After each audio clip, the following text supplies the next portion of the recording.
比利时政府实施新的性工作者劳动法，性工作者未来会有产假加退休金等福利哦，这嘛是世界领先的。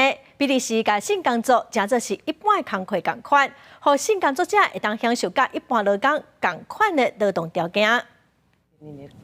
就算已经伫要生，嘛是爱出力做查甫人的生理。这是比利时一个性工作者，嘛是5个囡仔的妈妈真无奈的怨叹。落尾伊是破腹生，医生爱伊休困6礼拜，但是伊需要钱来过生活，只好较紧转去做工课。不过这一切拢会有改变啊！比利时已经伫2022年，甲这种性工作合法化，即摆佫进一步实施全球首创的性工作者劳动法。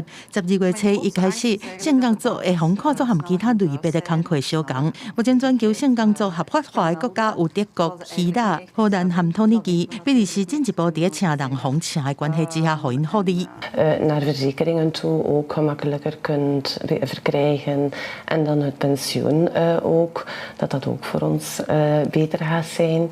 En als je ziek bent ook, dat wij dan ook onze uitkering kunnen krijgen. 根据英国广播公司 BBC 的报道，伫访谈过后，每一个性工作者拢表示讲，有过方式做家己无愿意做的代志的经验。其中一个性工作者认为讲，这个新法会当改善因的生活，因为若无法律的保护，因做的行业都是非法的。这个部分无任何协议会当斗相共。Als we nu bijvoorbeeld een klant weigeren met de nieuwe wetgeving, dan kunt je ook je job niet verliezen. Terwijl ze eigenlijk niet echt iets hebben, dat weten we natuurlijk niet, kunnen we nooit niet zeggen.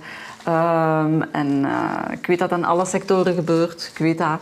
Maar ik hoop dat dat hier niet het geval gaat zijn. 人权观察组织表示讲，这是真激进的变革，嘛是目前全球安尼看过去，唔捌有过的范例，呼吁每一个国家都应该对这个方向过去。不过，帮助比利时加入性工作者的非政府组织。伊莎拉认为讲，当局这个行为真危险，因为性工作的核心就是暴力。这个组织希望帮助性工作者离开制度，找到一个正常的工课，不是劳动权益。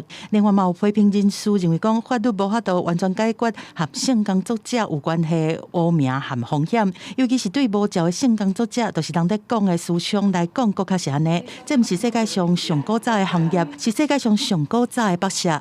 公司新闻吴文玲编译。